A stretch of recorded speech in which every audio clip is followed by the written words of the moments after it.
આ વાત છે અમર દેવીદાસ પરબધામ જૂનાગઢની. માં, અરે અમરના બાપુ આવી ગયા તમે? આવો આવો બેસો. અરે દીકરી અમર બેટા, બાપુ માટે પાણી લાવજો.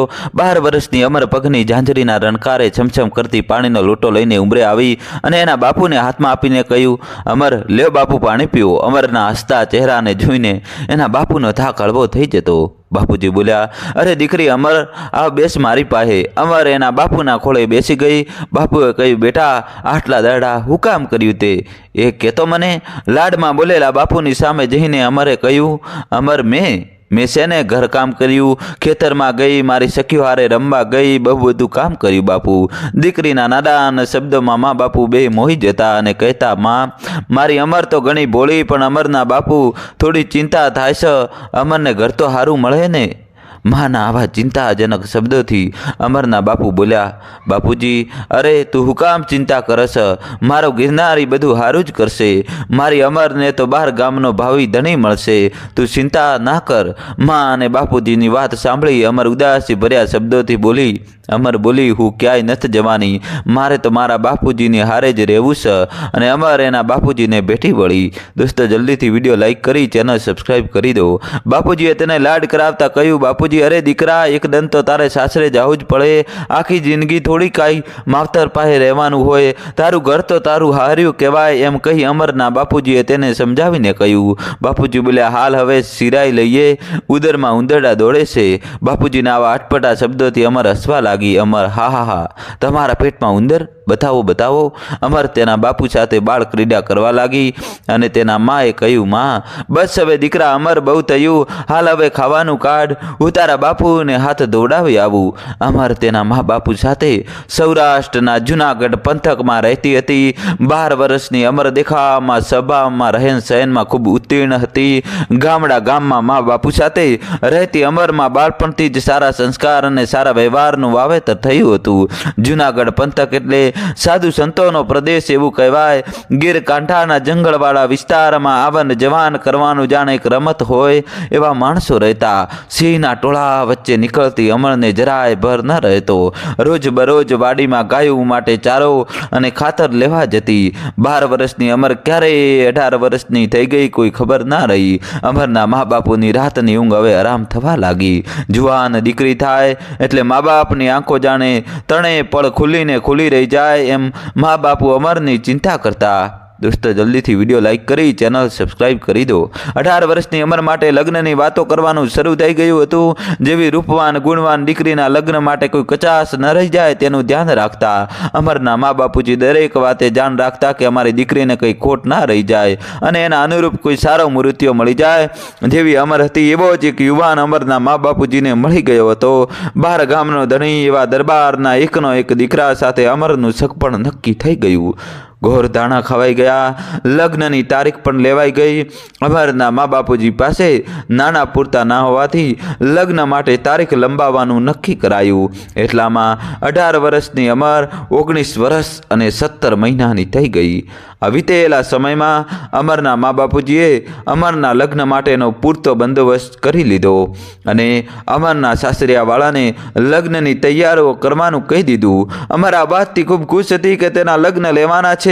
આ વાતથી અમરની સખીઓ તેને સહેલાવતી અને ક્રીડા કરતી. અમર અને તેની સહેલીઓ ઘર તરફ વળ્યા. અમર ઘરે પહોંચી ગઈ અને ઓરડામાંથી એની માનો અવાજ આવ્યો, માં અરે બેટા અમર, આવી હોય તો થોડી ગાયર કરી નાખ, નીચે તળિયામાં લેપવાની છે. અમરે હા કહીને ગાયર તૈયાર કરી નાખી અને થોડા સમયમાં ઘર લગ્ન માટે શણગાર કરી દીધું. હવે લગ્નની ઘણી ઉંમરે આવી પહોંચી. ઘરે મંડપ રોપાણા, ઢોલ શરણાઈનો ગાદ ગુંજવા લાગ્યો. સમયસર જાન આંગણે આવી પહોંચી અને ચોરીના 4 ફેરા ફરીને સમયસર જાનને વળાવવાની ઘડી પણ આવી ગઈ.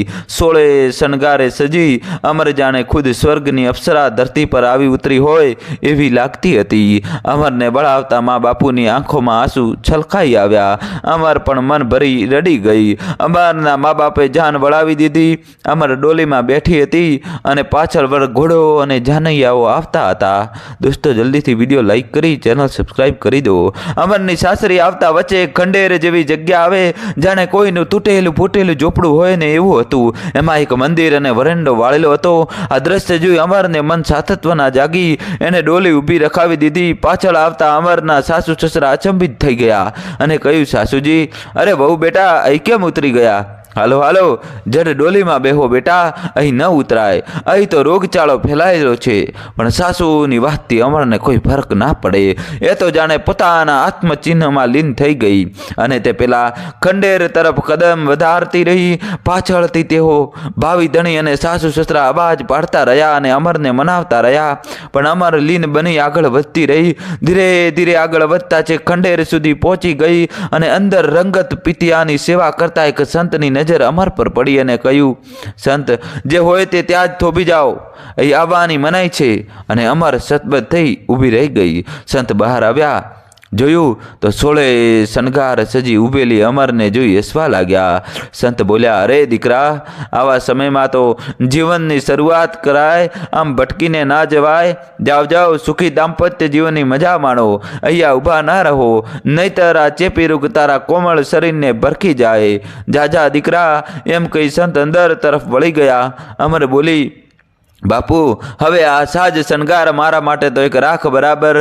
હવે તો એક જ હરખ છે કે અલખ ધણીના નામે આખું કરી દઉં. ગરીબ લાચાર બેબસ દર્દીઓની સેવા કરવી એ જ મારો ધર્મ રહ્યો. અમરની વાત સાંભળી સંતે હસતા કહ્યું, દીકરા, જોખતી આંખમાં હાથ શેકવાના અબરખા ના રખાય. બેટા, બોલવું સહેલું છે, પણ જમાનાના વાંક વચન સાંભળવાની તેવડ બધામાં ન હોય. દીકરા, હું તો રોજનો આદિ છું, તો એક નાની રૂપવાન બાળકી છે. બેટા, એ કદમ કદમ પર ઝેરના પારખા આપવા પડે છે. તમને નહીં પરવડે, જાઓ તમે. પણ અમર તો હઠે ભરાણી અને સંતે રજા આપી. સંત, ઠીક છે દીકરા, જેવી અલખ ધણીની મરજી. અને અમર ખંડેરમાં પગ મૂકવા ગઈ ત્યાં જ પાછળથી એના પતિએ હાથ જાલી કહ્યું, દરબાર, અરે અમર, તમે આવું કેમ કરો છો? તમે આવી રીતે જશો તો મારું શું થાય? હજી તો મેં મનમાં સપનાનું વાવેતન કર્યું ને તમે એને બંજર કરી ના જાઓ. ભાવિ ભરતારના ઉદાસી ભર્યા સ્વરનો જવાબ આપવામાં અમરને કોઈ અસર ના થઈ અને બે જ શબ્દમાં કહ્યું, અમર બોલી, હવે મારે મન બધા ભાઈ બાપ, મારો તો બસ હવે અલખ ધણી. તમે જાઓ, તમે ધણીએ મળી જાહે. આટલું કહી અમર અંદર તરફ વળી ગઈ અને સંત પાસે જઈને ઊભી રહી ગઈ. બહારથી અમરની થયેલ સાસુ ગુસ્સામાં અને ગુસ્સામાં સંતને અને શ્રાપ આપવા લાગ્યા. અને સંત હસતા મુખે બોલ્યા, જેવી અલખ ધણીની મરજી. અમરના સાસરીવાળા ખાલી હાથ પાછા વળી ગયા અને સંતે અમરને કહ્યું, સંત બોલ્યા, દીકરા, તમે ઓરડામાં જાઓ અને ભેખ બદલી લ્યો. આવો વેશ સેવાનો થાય. અને હા દીકરા, તમે સેવા કરવા માંગતા હો તો અહીંથી સેટા રહેજો, નહીં તો તમને રોગ લાગી જશે. સાધુઓની વાત માની અમર ઓરડામાં ગઈ અને શણગાર ઉતારી સફેદ વસ્ત્રો ધારણ કરી લીધા. દોસ્તો, જલ્દીથી વિડીયો લાઈક કરી દો. અને કહ્યું, જય અલખ ધણી. અને બહાર આવીને કહ્યું, બાપુ, કામ બતાવો. સંતે હસતા કહ્યું, દીકરા, હું કોણ કામ બતાવવા વાળો? હું તો ચાકર છું. તમે જાઓ ને દવા બનાવવા લાગો, સામગ્રી ત્યાં પડી છે. અમારે મલકતા મલકતા આગળ વધી અને દવા બનાવવા બેસી ગઈ અને સંતને કહ્યું, બાપુ, તમને લોક કયા નામથી ઓળખે છે? ત્યારે સંત દેવીદાસ નામ આપતા કહ્યું, આ જ મારી ઓળખ છે. અને સંત દેવીદાસે અમરને કહ્યું, તારું નામ શું છે ભાઈ? ત્યારે તેને અમર નામ આપ્યું અને કહ્યું, બાપુ, મારું નામ અમર હતું, હવે અમરબાઈ થઈ ગયું. સંત દેવીદાસ મનમાં વિચારતા રહેતા, ખરી સ્ત્રી છે હો. જે ઉંમરમાં સોળે શણગાર સજી સંસારના ઓવારણા લેવાના હોય એ સમયે આ બાઈ ભક્તિમાં રંગાઈ ગઈ.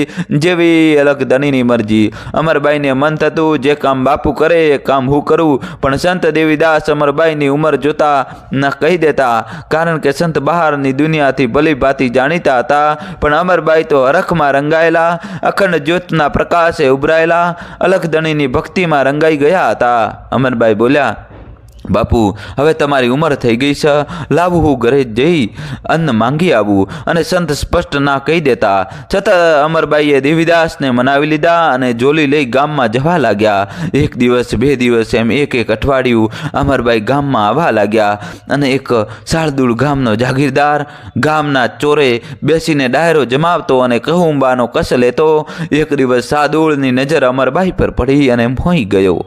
એક દિવસ જવા દીધી. બીજી દિવસ દિવસ ફરી તેની નજર અમરબાઈ પર પડી અને રાહમાં રોકીને કહ્યું. શાર્દુલ બોલ્યો, અરે આ મોગરા સમ ખીલતું જોબન પર આવા ભેખ ના હોય બાઈ, આ સમયે તો રાણી બની રાજ કરવાનું હોય. આ સાંભળી અમરબાઈ બોલ્યા, ભાઈ જેવી અલગ ધણીની મરજી, અને ત્યાંથી આગળ વધવા લાગ્યા.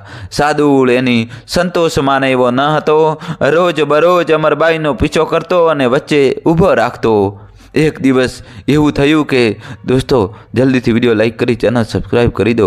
પરબમાં જમવા માટે સાધુ સંતો આવ્યા, પણ પરબમાં ખાવા માટે કશું હતું નહીં, અને સંત દેવીદાસ બીજા ગામ ગયા હતા. અમરબાઈ કિરાણાની દુકાને ઉધાર સીધું માંગવા ગયા, પણ ત્યાં દુકાનદારે અમરબાઈનું કુંવારું જોબન જોઈને શરત મૂકી કે શેઠ સીધું આપવું તો ખરા, પણ એક રાત અમારા મોલે આવવું પડે હો. બોલો છે મંજૂર? અમરબાઈ હસતા મુખે એટલું બોલ્યા, જેવી અલખ ધણીની મરજી, ભાઈ તમે સીધું આપો, હું રાતે તમારા ઘરે આવી જઈશ. એવું કહીને અમરબાઈ કરિયાણું લઈને પરબ આવ્યા અને સાધુ સંતોને જમાડી વિદાય આપી. રાત પડતા અમરબાઈને પેલા દુકાનદારને આપેલું વચન યાદ આવ્યું અને હાલતા થયા, અને દુકાનદારના ઘરે પહોંચીને કહ્યું, અમરબાઈ શેઠ હું મારું વચન પાડવા આવી છું. અને અંદરથી શેઠ બહાર આવ્યો અને અમરબાઈને અંદર લઈ ગયો. શેઠ હવસના આવેશમાં ભૂલી ગયો કે અમરબાઈ કોઈ આમ મહિલા ન હતી. અમરબાઈ કોઈ પણ જાતનો પ્રતિભાવ આપ્યા વગર સ્થિર ઊભા રહી ગયા. જેવો શેઠ અમરબાઈ તરફ આવ્યો અને એક આંતરિક પ્રકાશ થયો, તુરંત શેઠને આખા શરીરે લકવો મારી ગયો. શેઠને પોતાની ભૂલનો આભાસ થયો અને જેમ તેમ બે હાથ જોડી માફી માંગી અને અમરબાઈ જય અલગ ધણીનો નાદ આપી ચાલ્યા ગયા. બીજે દિવસે શાર્દુલ જાગીરદાર અમરબાઈને રોકીને તેના હાથમાં રહેલા મોગરાના ફૂલની સુગંધ લેતા અમરબાઈને પ્રેમના વેણ સંભળાવવા લાગ્યો. દોસ્તો જલ્દીથી વિડીયો લાઈક કરી ચેનલ સબસ્ક્રાઈબ કરી દો યાર. અમરભાઈ આગળ અને શાર્દુલ પાછળ એમ પરબધામ સુધી આવી પહોંચ્યા. આ દ્રશ્ય જોઈ સંત દેવીદાસ શાર્દુલ જાગીરદારને કહ્યું, સંત આવો ભાઈ પધારો.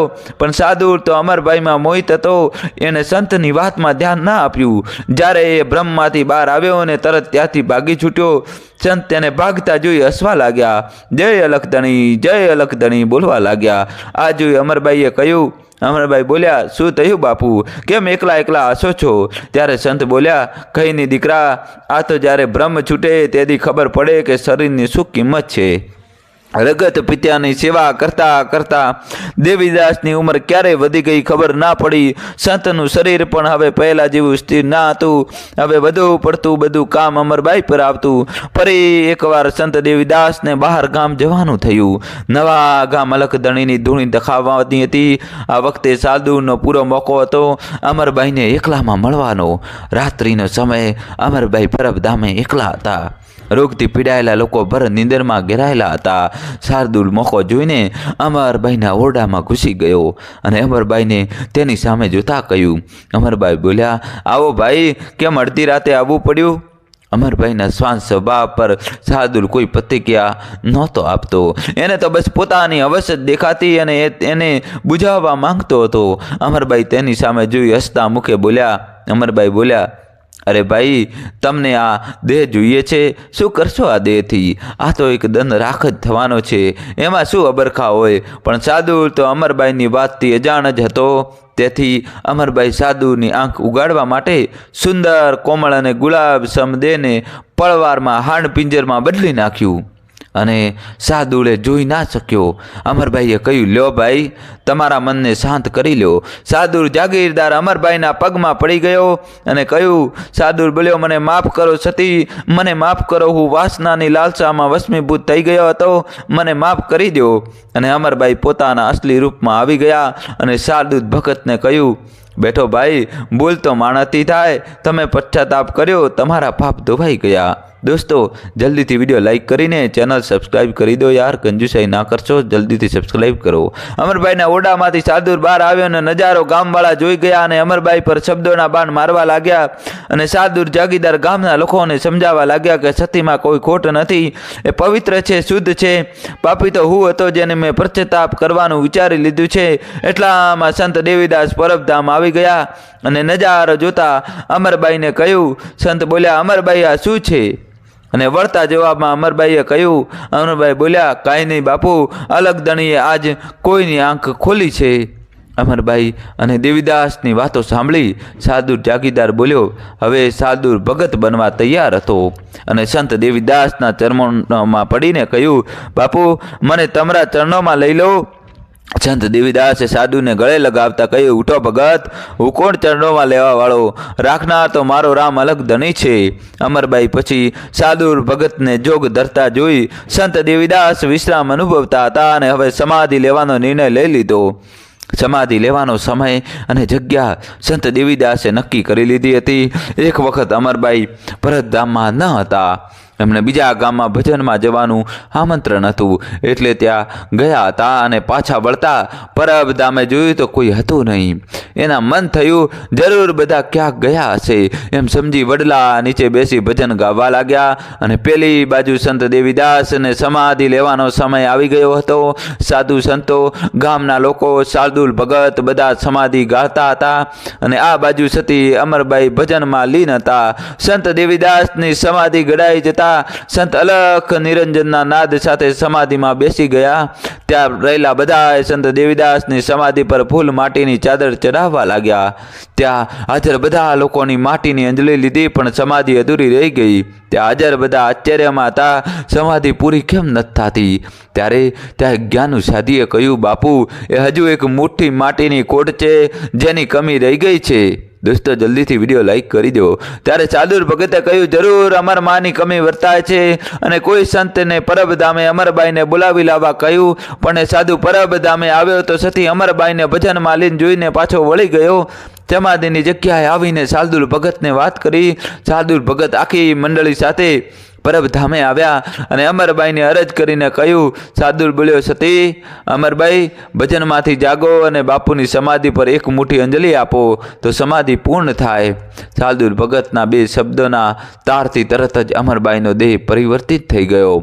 સાદુર ભગત બે હાથ જોડી અમરબાઈની ભક્તિની પ્રશંસા કરી અને એ માટી સંત દેવીદાસની સમાધિ પર રોપવામાં આવી અને સમાધિ પૂર્ણ થઈ ગઈ. રૂપ, રૂપિયો અને રજવાડું આજ છે અને કાલે જતું રહેશે. દોસ્તો, બસ વિશ્વાસ, પ્રેમ અને લાગણી અમર છે. કહાની કેવી લાગી કોમેન્ટ્સમાં જણાવજો અને કોમેન્ટ્સમાં તમારે દોસ્તો જય શ્રી કૃષ્ણ તો લખવું જ પડશે.